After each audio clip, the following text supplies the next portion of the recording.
Well, Tennessee took care of South Alabama. Final score 62-14 here on a chilly Saturday night at Neyland Stadium. Austin Price, Ben McKee, I am Eric Cain.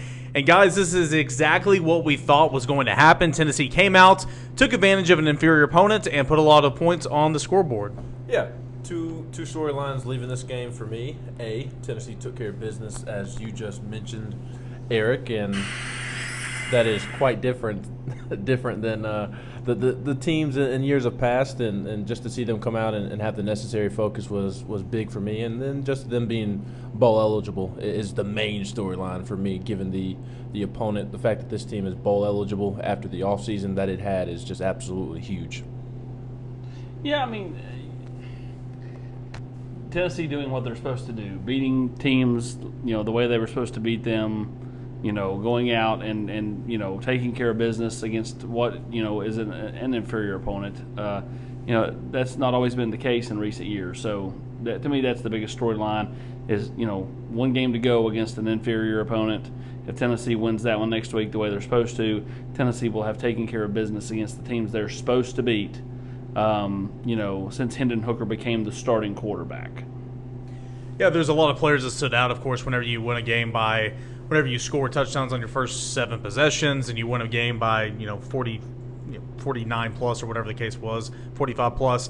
Velus Jones is the guy that did it both on special teams and as a receiver. 6 receptions, 103 yards, and 96-yard kick return for a touchdown. Had a 33-yard punt return that if he could break through another guy, might have found 6 there. Velus Jones had an outstanding ball game. Because he's an outstanding football player. And Jim Nagy, the director of the Senior Bowl, took notice of the Mobile native balling out against the team from Mobile, and I think he's really earned himself some money down the stretch this season. He's an elite playmaker, and I think his skill set really translates to the NFL, and it was on full display tonight. And based off the interactions on Twitter with Jim Nagy of the Senior Bowl, it looks like he may even get a chance to go down and play in the stadium of South Alabama, which would be huge for him. He's been awesome, and he deserves a chance at the next level, and he's going to get that.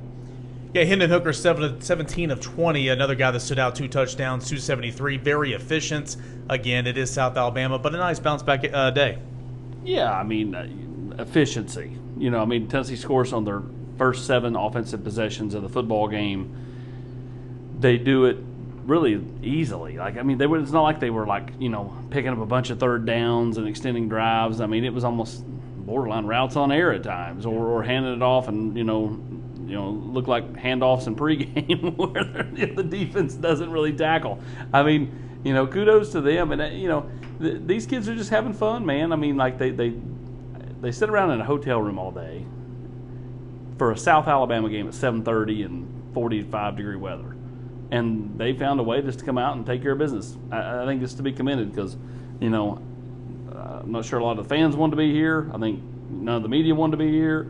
Not for a game like this at 7:30. You still don't want to be here? I wouldn't want to play this game at 7:30 in September or October, much less November, against this type of opponent. It's one of those kind of type of moments. And they had a good time tonight. They played well, and providing they take care of business again next week, then I think, bowl-wise, you're looking at potentially Tampa, if Kentucky were to lose to Louisville next week, because there's that rule where, if a team's 2 games better than you can't jump them.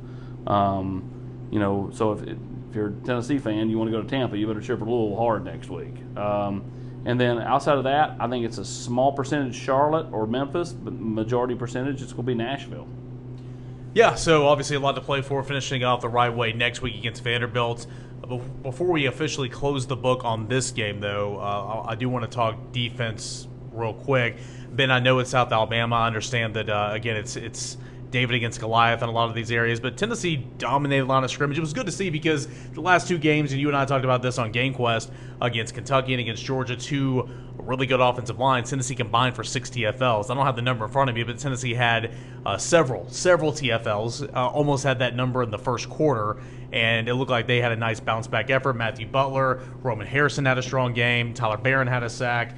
A lot to be involved there. Yeah, Karat Garland had a tackle for a loss on 3 straight plays, and the third one was a safety. So Tennessee lived in the backfield, and that's what should have happened. Tennessee should have lived in the backfield, and South Alabama had its receiver, Jalen Tolbert, go off and talk about Velus being an NFL guy. I think Tolbert's going to have a chance to play at the next level as well. He is really good and probably should be playing somewhere other than South Alabama. But aside from him getting loose a couple of times, Tennessee's defense played well. And just the theme of the night for me was just the fact that they handled business and that they didn't allow the opponent that they were playing, and that there wasn't a huge crowd on hand tonight to kind of bring down the energy. They were focused from the jump, and it showed in their play, both on defense, offense, special teams. Very, very few self-inflicted wounds. And in a game like this, that's what you want to see, in my opinion.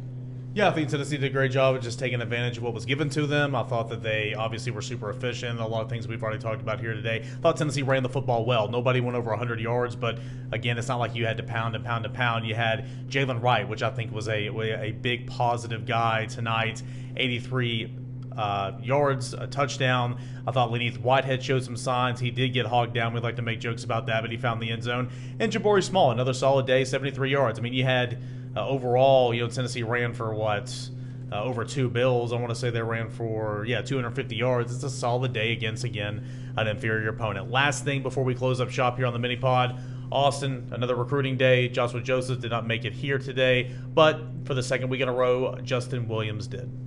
Yeah, Justin Williams is trending in the right direction. Everybody on the GQ wants to know, is it imminent? When's it going to happen? I don't think it's happening until the first signing day. I think it'll be middle of December. He'll come here and officially visit December 11th. But, I mean, everything's super positive, and Tennessee's by far and away the leader. Joshua Josephs did not make it in. His high school team lost a 10-point lead with 2 minutes to go last night. It was just, I think it just really hit him hard. High school career's over. I mean, you're sitting there with 2 minutes to go. You're up 10. You're thinking, next week we're playing this team. I'm going to the Tennessee game tomorrow, blah, blah, blah. All of a sudden he looks up, career's over. I think it was a big shock to him, shock to a lot of those kids on that high school team. And so he did not make it up for that reason. But everything's fine there. Tennessee continues to trend well. You've seen all the predictions coming in for him. Love those. Hey, Tennessee continues to be in a really good spot for Joshua Josephs, which is a big thing for the Tennessee defense as they try to find playmakers down the end of the stretch. I think the defensive staff feels like if they can add Josephs and then land James Pierce, that's 2 guys that can get to the quarterback and really have nice frames on them that when they get in the college weight room, they're really going to blossom, kind of like a Darrell Taylor did when he got here. And so, Tennessee is again trending in the right direction with certain kids. All right, so we'll have plenty more recapping what this 60-14 victory was, Tennessee over South Alabama. We'll talk about the recruits that made it up on campus. We will have a sit-down with Justin Williams.